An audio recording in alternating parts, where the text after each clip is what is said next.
very bad sign. I see the light. So this is lecture 15th. We're about a little bit way past the linear algebra part of the course that I want to finish as soon as possible, but without really rushing things. So this year, we are doing about 5 times more linear algebra than any previous years, because in the previous years, people will just, the instructors will just mention the name of things without discussing any theory or anything like that. So we are doing exactly the opposite. Hopefully, it will be beneficial at the end of the day. All right, so we need to discuss today about determinants, and it may sound way too elementary topic, but effectively, I cannot speak about eigenvalue problems, which will be the main focus, actually, of what we're supposed to be doing in linear algebra. So I cannot discuss about eigenvalue problems without discussing about determinants, okay? And in addition to that, determinants have lots of geometric interpretation that lots of you will find extremely useful when you take courses in fluids and solids and and further courses in mathematics, okay? So, so we need to do all of this.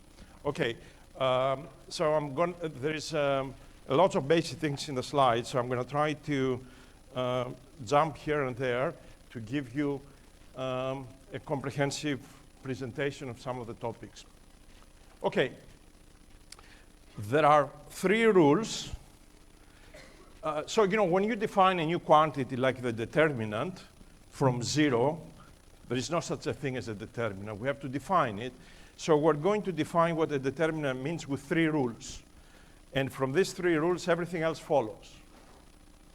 So you need to know those 3 rules. So when I ask you to prove anything with determinants, the only thing you should use will be those 3 rules, not what you know. All right? Only those 3 rules. So that's an indication that at least you paid attention to the lecture. So rule 1 says that the determinant of the identity matrix is equal to 1. So we define the determinant to be some scalar, such that for a matrix that's the identity matrix, that scalar is equal to 1. Just, arbitrary rule. Okay? So that's our rule. All right? Rule number 2. When we exchange 2 rows, so in this case, we have a 2 by 2 matrix. So when we exchange rows 1 and 2, the determinant changes sign. Okay? Again, you may say, why I define like this? Well, for now, we define whatever it works for us. Okay? But this is rule number 2. Okay? Rule number 2 says when we change the rows, we exchange rows, any arbitrary rows. When we exchange 1 with 2 or with 3, the sign changes, and that's rule number 2. I want you to remember, because I will forget what is 1 and 2 when we try to come up with new properties of determinants. So remember what 1 is and what 2 is. So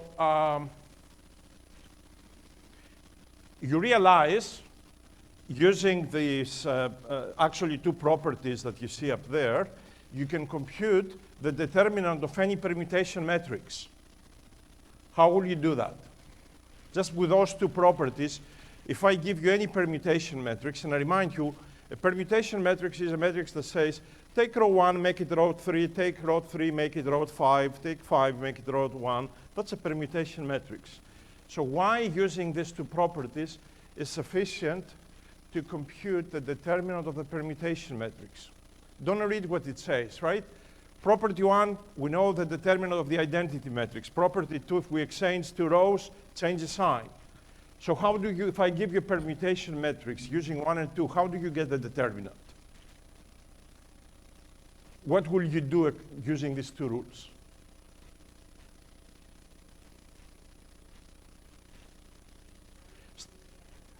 Exactly. Keep exchanging rows until you get the identity matrix that has a determinant equal to 1, and then you will count if you have an even or an odd number of exchanges. If it's an even, the sign doesn't change. If it's an odd, -1. Right? So even with those two little properties, we can now compute the determinants of the permutation matrices. By the way, this will be essential because at the end of the day, you will realize to compute the determinants, the only thing you will need is the determinants of the permutation matrices, of permuting basically the identity matrix. Okay, so that's rule 1 and 2. Please remember, because I will forget what we named 1 and 2. So the rule number 3 is a little bit more complicated, extremely essential. It says that determinant is a linear function of each row separately. I'm going to show you what that means, but so let me actually do this with an example directly. So if you take a matrix A, B, C, D, and you select row 1 and you multiply with a scalar, then the determinant of this new matrix is t times the determinant of the original matrix. So notice here, I multiply row 1 with a scalar, but row 2 did not bother about row 2, remain exactly as it was. That's why in the definition it says each row. Okay. So in this case, the second row remained exactly as it was. So if you multiply this with a scalar, you get t times A, B, C, D. Can you do this, this idea with any other row? Absolutely. All right, so I demonstrate this here with row 1. Okay, and here is an extension of this. Let's say that we have a matrix that looks like this, where the first row, I have A plus A prime, B plus B prime. So effectively, I can write the determinant of this matrix as the determinant of these two smaller matrices, A, B, C, D, A prime, B prime, C, D. So basically, I can split out A prime and B prime, but you notice that A prime and B prime were additions to the elements of row 1, while row 2 remains unchanged. Okay? So you can actually combine those two, right? You can take this and that, and you can say in general that the determinant looks like a linear function on each row, when you look at each row, okay? So because it's linear to multiplications with a scalar t, and also it's linear here to additions in the first row of the matrix. So, so if you have, you will see examples, right? If you have things on the first row, you can actually decompose the determinant to the calculation of other determinants, assuming that all of the A's and the A primes sum to this first element, and all the B's and the B primes, they give you basically the element that you had in the original matrix. All right, so these are properties 3A and 3B. So let's call this 3A. Remember this, 3A and 3B. We are done. So everything now that we need to discuss about determinants, it's a simple derivation coming from these three properties. Nothing else is needed. Nothing else is needed, okay? So let's summarize the properties. The determinant of identity matrix is equal to 1. You exchange two rows, all right? The sign of the determinant changes. And then when you do linear operations in each row, all right, the whole determinant operates like a linear function. So if you multiply with a constant, you get a constant times the determinant. And then you can split each row and then compute the determinant by the sum of these two determinants that you see on the right-hand side. All right, so let's, I see there is an example on the next slide.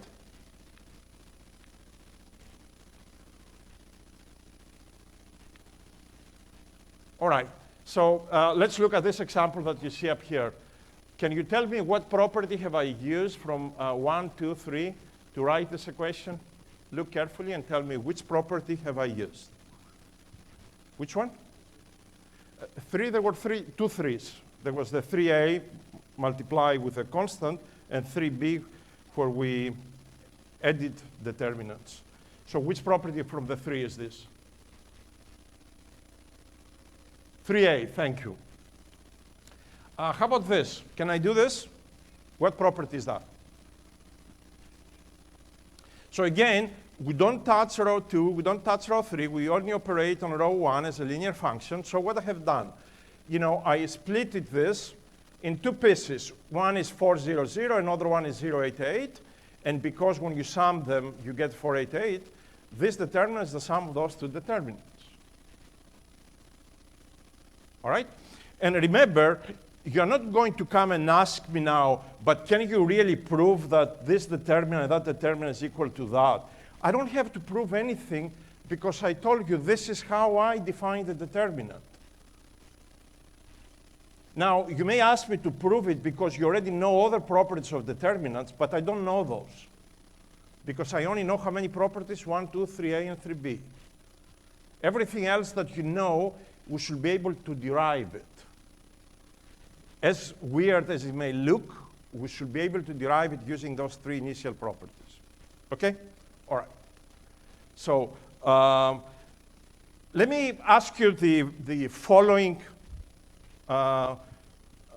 question, okay? I don't know what this slide is, but I wrote it down so I can ask you without you guys looking at the slide. Let me take the identity matrix, and I multiply the identity matrix with a scalar t. Can you tell me what is the determinant of the matrix t times the identity matrix? So I have the identity matrix. It's n by n matrix, n by n, so the big identity matrix. I multiply with some constant t, the matrix, and I'm asking what's the determinant of t times I? T to the n. Everybody sees that? So what properties did he use to come up with t to the n? So t times the identity, you know what it is? T in every diagonal element. All right? So where did you get the t to the n? What property?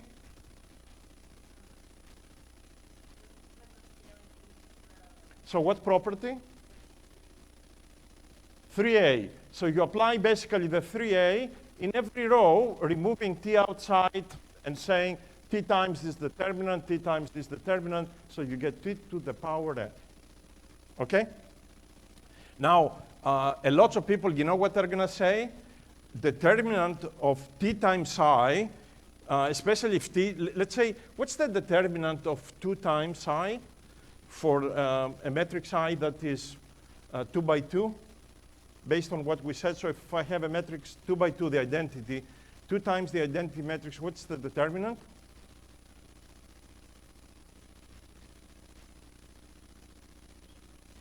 It's 4. You know what a lot of people will say? Look at it. Determinant of 2I is determinant of I plus I. And determinant of I plus I is the determinant of I plus determinant of I equal 2. That's a mistake. Because did I tell you that determinant of A plus B is determinant of A plus determinant of B? That's not the case. Even though it looks a very obvious property to introduce, actually it's the wrong property. It's not, you cannot derive such a thing, okay? So the determinant of 2 times I, where I is 2 by 2, is 4. It's not 2. All right. So I don't care anymore what is on slide 17. So let me go to slide 20. And thanks for not checking your slides because the slides are not there. All right. Here is the property so you can start thinking about it. Based on properties 1, 2, 3A, 3B, let's prove this. Right? This is a property we should prove. If 2 rows of A are equal, then the determinant of A is equal to 0. I'm all ears. If 2 rows, it says, are equal, the determinant is equal to 0. Remember, the only thing we know is 1, 2, 3A, 3B. If 2 rows of A are equal, then the determinant is 0.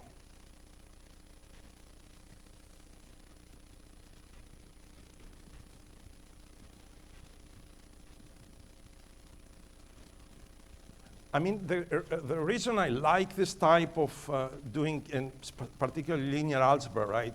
Linear algebra doesn't lie, it's clean. So it forces you to think in a logical manner. It's not like you write down whatever and you say, give me some partial credit. There's no partial credit. It's either correct or wrong because they're so clean. So it says, if two rows are equal, using rules 1, 2, 3, the determinant is 0. Help me. So we have a matrix, two rows are the same. And remember, time is of the essence because I have 50 slides to go. Thank you. I appreciate you.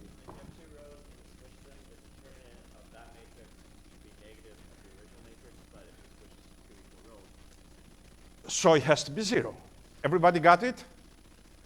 If we switch the two rows, right, nothing changes, so you still get the same determinant, but what rule was that?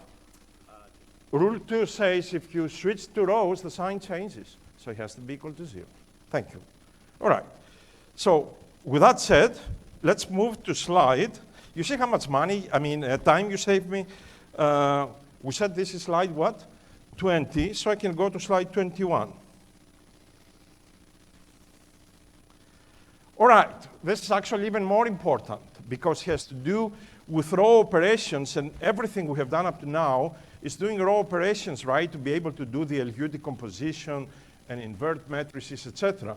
It says, subtracting a multiple of one row from another row leaves the determinant unchanged.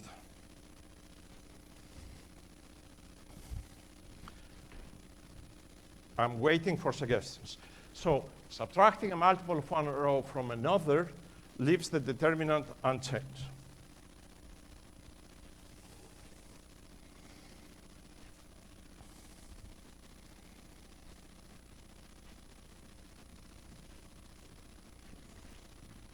I'm waiting for some suggestions on this.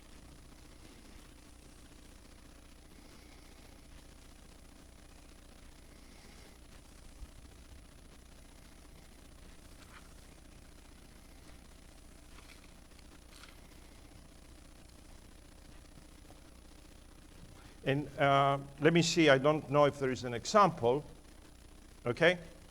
This is, think of this particular example, all right? It's a 2 by 2. So I go to second row, I subtract script L times the first row. So from element C and D, I go to C minus L times A, D minus L times B, and I'm claiming that the determinant of the two things is the same. Again, how do we prove this? Using only properties 1, 2, 3, nothing else.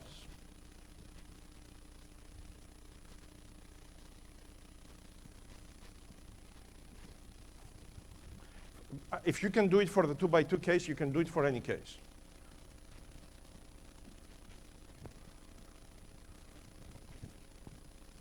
I'm listening. Time is of the essence, right? Come on.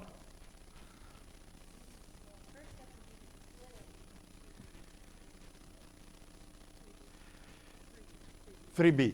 Excellent. So let's use the property 3b, right? That is applicable actually.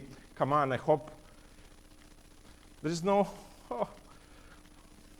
I was hoping there would be a picture somewhere. Okay, you know what? I must be somewhere there. No, wait a second. I am going to use now your imagination if I don't see that equation. Okay, so we can split the second row, basically, right, to two parts, okay? One part will be the original matrix A, B, C, D, and the other part will be A minus LA, B minus LB, right? Then, from rule 3A, I can move minus L outside, and what am I left on the second matrix? Two rows that they're the same. And we prove that the determinant of that is 0, so we're done. Okay? So this is an amazing result, right? Because it tells us that if we don't have exchanges of rows, okay, that when we do row operations, the way we did with elimination processes, basically the determinant doesn't change. Of course, if we start doing exchanges, the determinant will change by a sign, depending if the number of exchanges is an even number or an odd number. Can you see that as well? All right. So let's do one example. And actually, this example is a little bit ahead because I'm going to pose this as another derived property. But let's say I give you this matrix and I tell you, compute the determinant of this matrix using only what we know. So you cannot just use your high school knowledge and tell me I'm going to do this and that, because I don't know those things. You know, for me, high school has been behind me. I forgot. Okay, I only know rules 1, 2, 3. So what you will do, since we said the elimination process does not change the determinant. So what should we do here?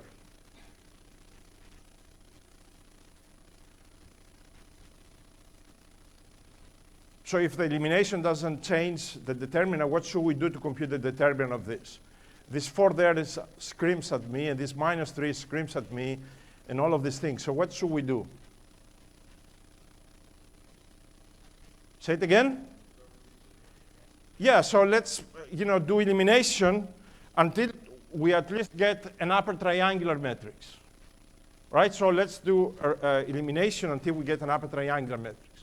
So I am not going to remind you everything, right? So for example, to get rid of that 4, you will subtract 2 times the first row from the second. To get rid of this -3, you will subtract minus the -1.5 times the first row, right? Et cetera, et cetera. So at the end of the day, this is in the first step of elimination. This is in the second step. So in the second step, obviously, we will get rid of this 2 and 8 there. And now we still have to get rid of this -11.4. And then we get that. And there, I do something very weird that I have not proved, but I can prove ahead of our schedule for the lecture, so I don't have to tell you about this property later on. When I brought this matrix to an upper triangular matrix, you notice an upper triangular matrix, I somehow, by a miracle of nature, I claim that the determinant of this is the product of the diagonal elements of the pivots, basically.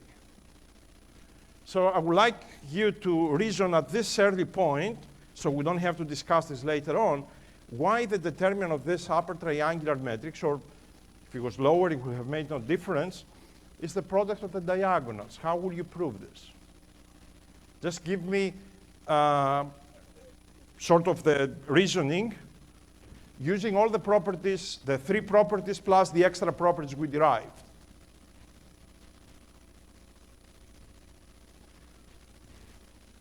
So why is this? It's a wonderful result, right? If you can just multiply the pivots, done. And actually, it's an amazing result, because it is the first result that shows that the determinants are related to the pivots. And because the pivots, depending if they are 0 or none, are related to this, if this matrix is invertible or not, the determinant also will tell us if a matrix is invertible or not, as you know. But why now the product of these diagonal elements, why is that the product it gives you the determinant?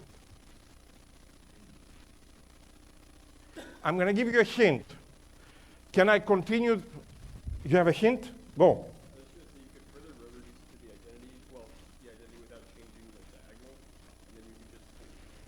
All right, that's it.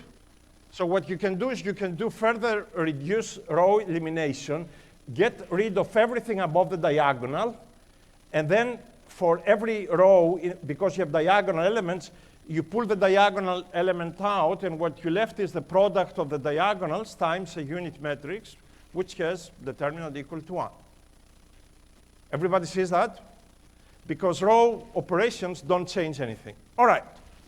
So I can say with confidence now that the determinant of A, all right, it is, if there are no row exchanges, is the determinant of U, and the determinant of U is the product of the pivot elements.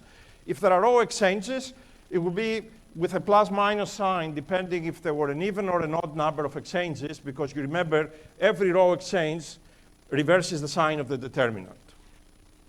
So this, it's written somewhere there. And here's another property now, or we did this. No, we didn't do this already. So a matrix says with the zeros in one row has zero determinant. Where is that coming? So let's say, actually, this is interesting, right? If you can see it in many ways. To get a row with zeros, let's say you do elimination, and suddenly the whole row becomes zero. Even from our previous reasoning, can you see why this will give you a zero determinant?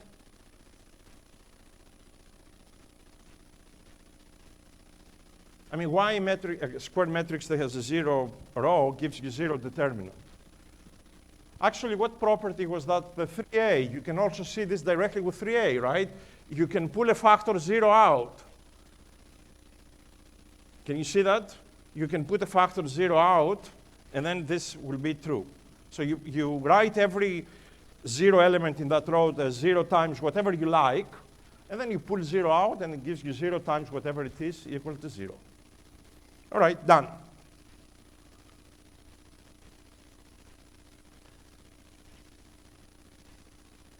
All right, so we discussed already about this, right? So this is our rule 7, that if a matrix is triangular, the determinant is the product of the diagonal entries.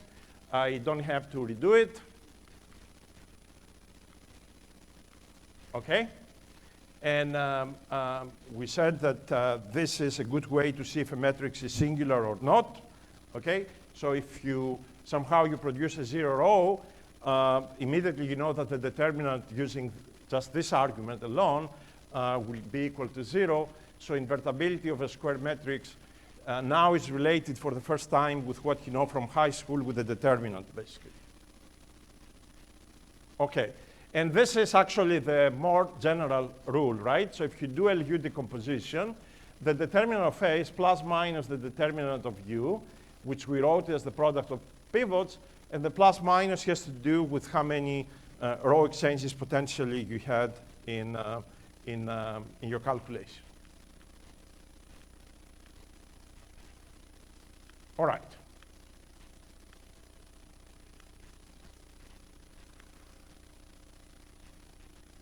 Actually, I don't know why I'm clicking since I already had made plans to keep jumping. All right, so let me jump to something that I know you will not be able to help me in deriving it. Based on what we know and nothing else, the determinant of the product of two squared matrices is the determinant of A times the determinant of B. If anybody can give me a proof, you don't have to take exam 1. But it has to come in the next 10 seconds. It's not an obvious property, right? Because you remember the multiplication involves complicated, row type columns, multiplication. So it's not something that is trivial. And you remember I mentioned that the determinant of the sum of two matrices is not the sum of the two individual determinants. So this is even more complicated, and I claim that this is true, but the sum is not true. But this is a very fundamental result, okay? So let me just tell you, I'm going to highlight for you the proof, okay? And you need to always remember this if you try to do abstract things and extend what the determinant actually means. Remember, what is the determinant? It's a scalar. So the determinant of a matrix is a scalar that satisfies which properties? 1, 2, 3a, and 3b. So what was 1? The identity has determinant 1, the identity matrix. Property 2 was what? Row exchanges, you change sign. And row 3 was multiplying by t one row, you get t times the determinant. Then it was additive on the first row. Okay? So how about the following proof? And I'm going to go directly to the next slide. I'm going to highlight it on. Actually, maybe it's on the bottom of this slide. So let me define the following. I'm going to define some scalar which is a function of the matrix A, as the ratio of the determinant of AB divided by the determinant of B, assuming that the determinant of B is not 0. So again, I just define it, okay? I define some scalar that is the determinant of AB divided by the determinant of B. To prove that the determinant of AB is equal to the determinant of A times the determinant of B, what do I need to prove for this quantity that I call here D of A? What do I need to prove for that? Remember, I want to prove that the determinant of AB is equal to the determinant of A times the determinant of B. So what do I need to prove for this D of A so that this is true?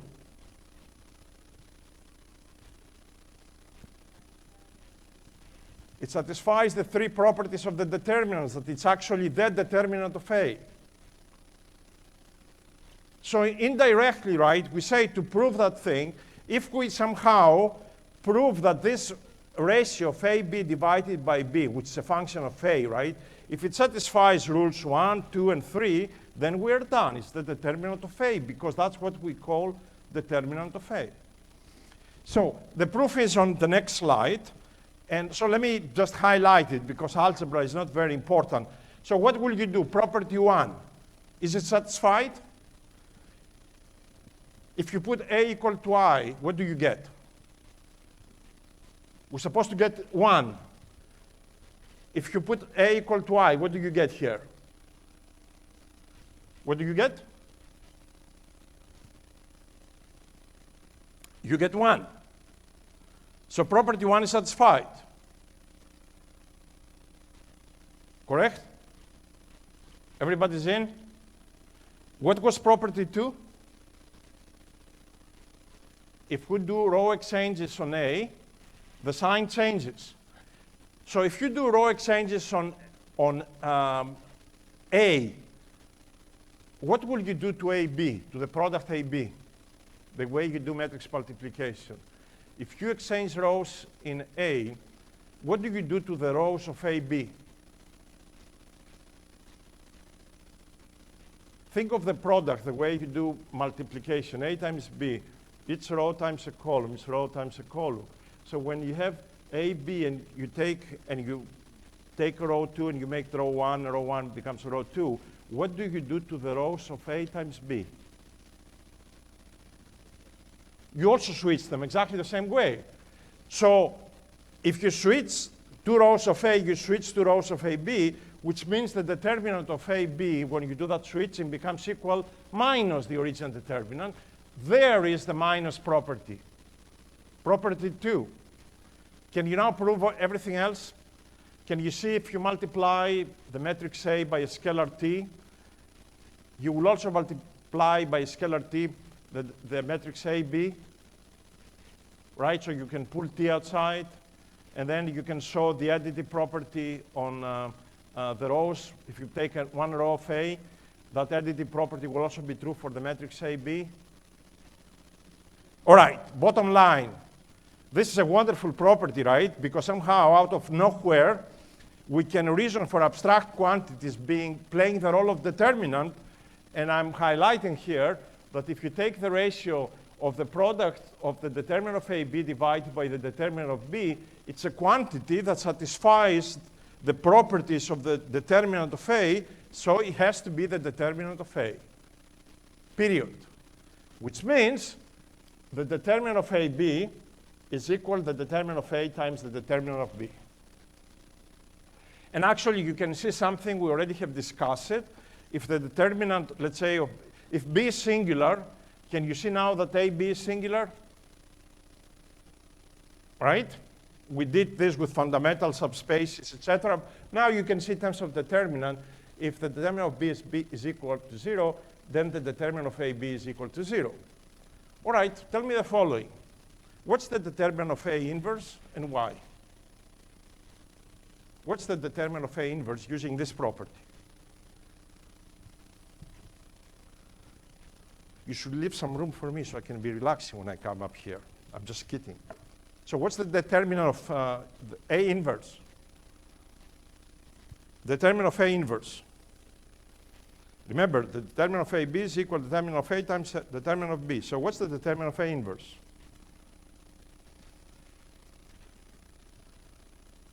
A times A inverse is what? Identities. So use this property and tell me what's the determinant of A inverse? 1 over the determinant of A. Done. That's it. Okay.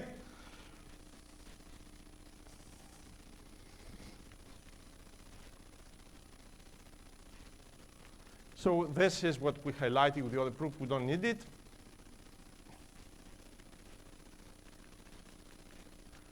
Ah, this is nice. Come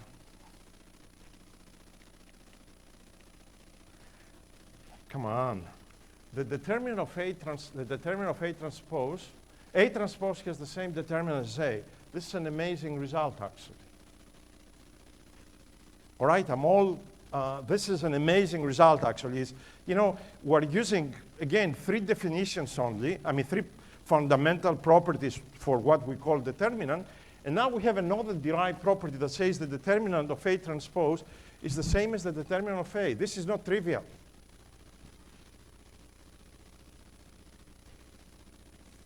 I'm listening.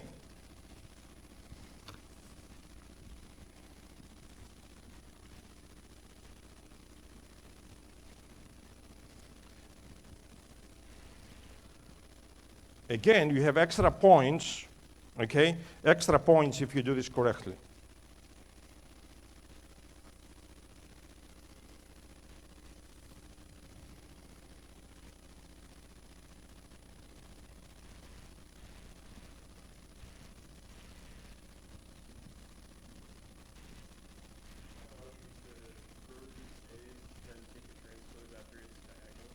Okay.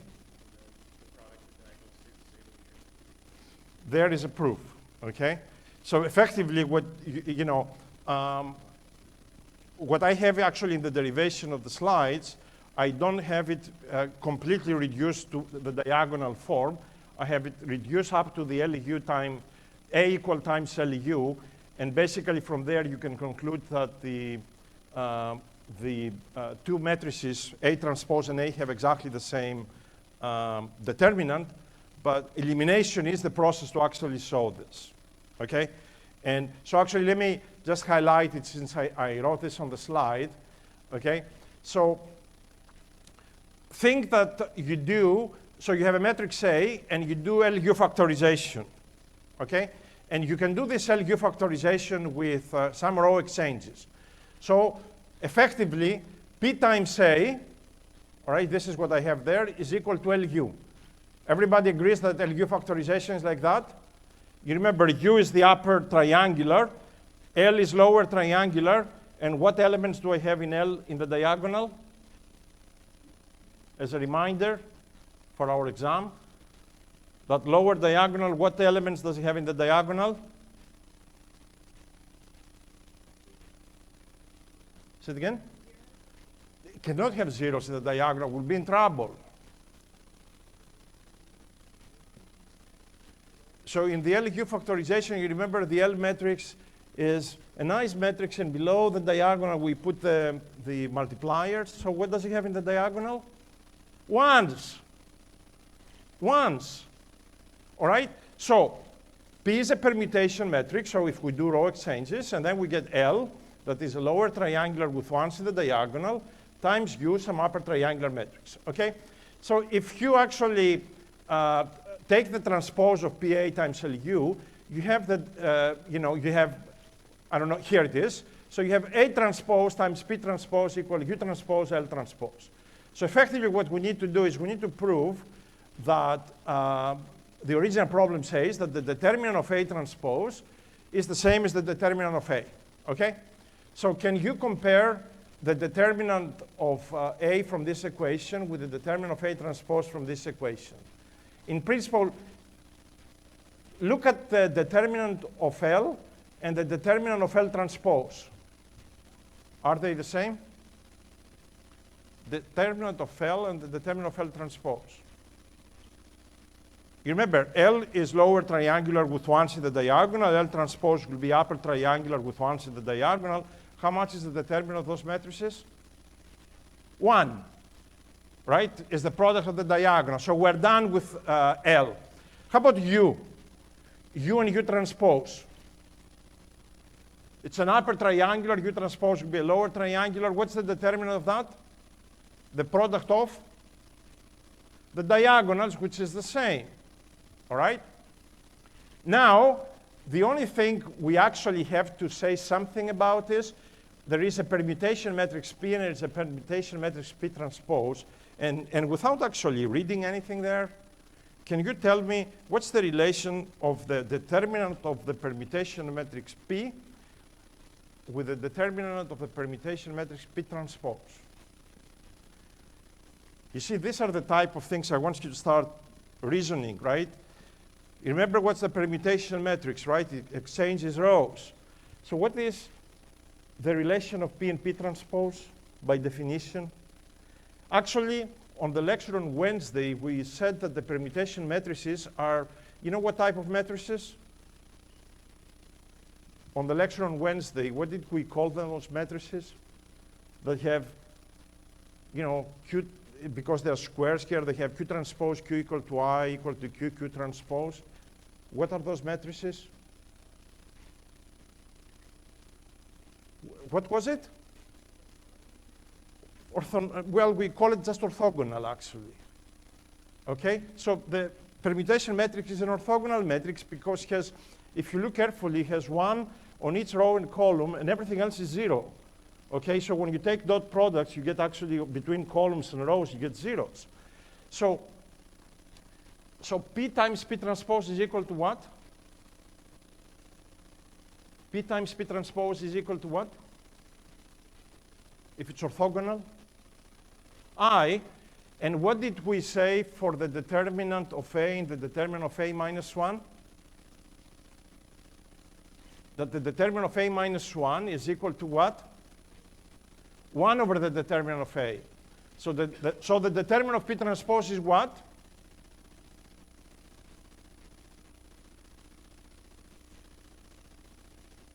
Is 1 over the determinant of P. Because P transpose and P inverse is the same thing if they are orthogonal. You see that? So basically the P and P transpose that we had, the determinants, they disappear, and then from this you actually do get that the determinant of A transpose is equal to the determinant of A. Not a trivial result, extremely fundamental result. Because you know what? Remember up to now what we said, if you take a row and you multiply it by a constant, the whole determinant is multiplied by this constant. If you do row exchanges, I mean, if you add one row to another row, the determinant doesn't change and all of these nice things. Now, if this is true, you know what it means? That everything we discuss about rows, we can actually put next to rows what? Columns, and everything will also be valid. Which means, if you exchange two columns, what happens to the determinant?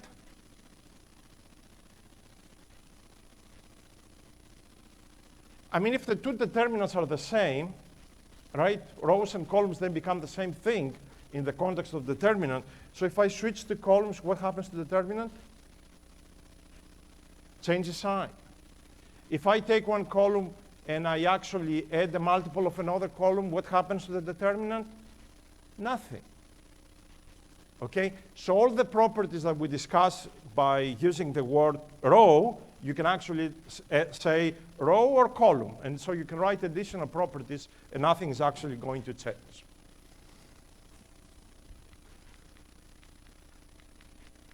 All right?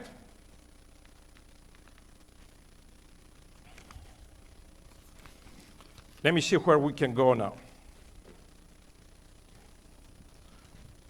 How many minutes we have? We have 9 minutes. So let me go to slide 42.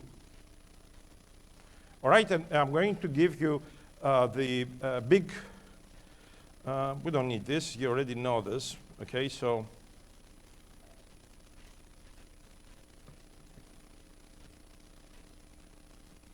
All right, so let me start with something trivial, right? If somebody asks you to calculate the determinant of a 3 by 3 matrix, you're going to do that algebra, and I'm going to tell you I don't believe you, because nothing that we have said up to now follows this formula. So where is this formula coming from? Right, I mean, I can see here some structure. I can see A1, and then you use this, the determinant of this matrix, and then you have minus A21, so it looks like I'm expanding on this column, times, if you get rid of the second row and the, the second row and the first column, you get this matrix A12, A13, A32, A33, plus that. But I'm going to tell you, I don't know, where did you get this? So will you be able to prove this only using the properties that we use to define a determinant? How will you do this? So how will you do this?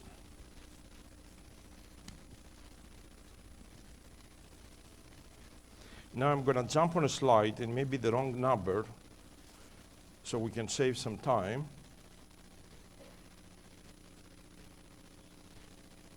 All right, so let me try to start doing this calculation, starting with a simple 2 by 2 matrix. Can I take this determinant of A, B, C, D and split it like this? And remind me what property is that?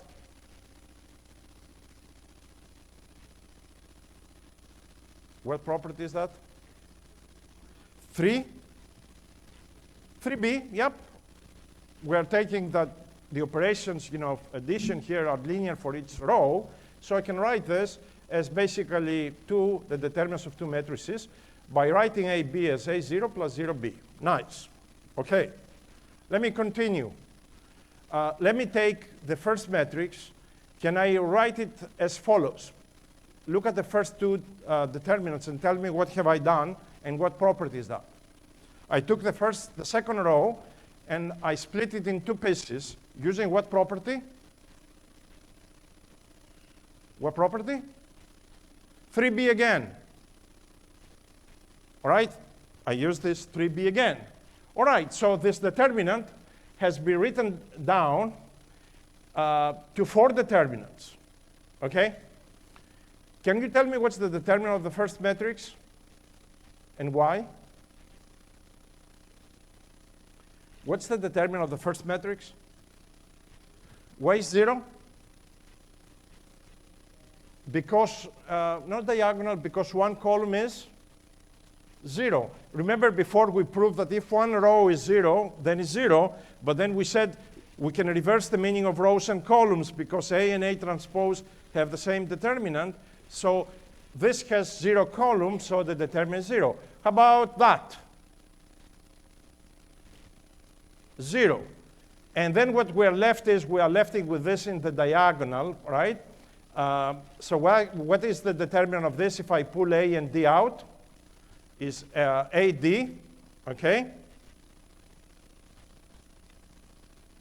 And actually now you may say, but you didn't tell us. I mean, I'm looking now, I'm reasoning with you. You told us about the diagonals moving things out, but why is the determinant of this minus BC? All right? Do we need to prove anything?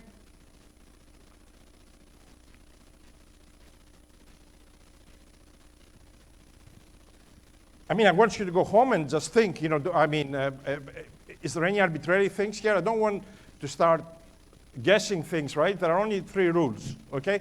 So we split it in 4 determinants, and actually because the system is 2 by 2, the number of determinants we split it is 2 to the power 2. And from those 4 determinants, 2 are 0. And actually what we need is the only non-zero determinants are 2 factorial, all right? So it is basically this determinant plus this determinant. Okay, can we do this in 3 dimensions? Okay? And actually, so where did I get this? Can somebody tell me fast? So, since I posed the question, why is the determinant, you know, I can see the diagonals, we pull the scalars out. Where is that thing coming from? And how do we call this in linear algebra? How do we call that switching the column, exchanging the columns? What's the name? It's a what? Say it again? It's a permutation. And so the determinant, if you switch the columns, right, you take the column 1 and make it column 2 and the other way around, there will be one switching, and the sign of the determinant, what's going to happen to it? It will become minus. This is how you get AD minus BC. No magic. All right, so there is one exchange of columns, that changes the sign, and you get AD minus BC. All right. Oh, we're done. All right, so let me just, if I can see the formula for a 3 by 3 matrix, here is the big 3 by 3 matrix. All right, can I write basically with these linear operations on every row, can you guess that actually I can write a big 3 by 3 determinant like that? All right? And to calculate each of you notice, by the way, there is something miracle there. In every row and every column, at a given matrix that you see here on the right-hand side, there is only one non-zero element. So if you look first row, like for example here, if you look at the first row on second column, that's the only thing you have. If you look on the second row, first column, that's the only thing you have. So basically, the determinants of these 6 matrices, which by the way is 3 factorial, not an accident, they all can be written as the product of the corresponding elements, all right, times what? Times what? So, you know, if I want to write this determinant, what I'm going to do is I'm going to multiply these 3 elements, but I have to do times what? Because to get the determinant of that, I have to do exchanges of what? Of the columns. How many exchanges do I have to actually do, let's say, to get this determinant? So you start with the identity matrix, and now I see we're going to get 1 on the second element there. So how many exchanges do I have to do here? 1 exchange or 2 exchanges? All right? If it is 2 exchanges, we're lucky because it means the sign of the determinant doesn't change. Okay? If it's only 1, it's minus 1. And now can you see why when you do the explicit calculation of the determinants, half of the terms come with a plus sign and half of the other terms come with minus sign? It has to do with the permutation matrix. All right, so we'll pick it up from there, and we'll try to finish this whole chapter on determinants, and then we will start on Friday on most probably the most important topic, which is eigenvalues and eigenvectors, because this is what we will use for ordinary differential equations later in the course.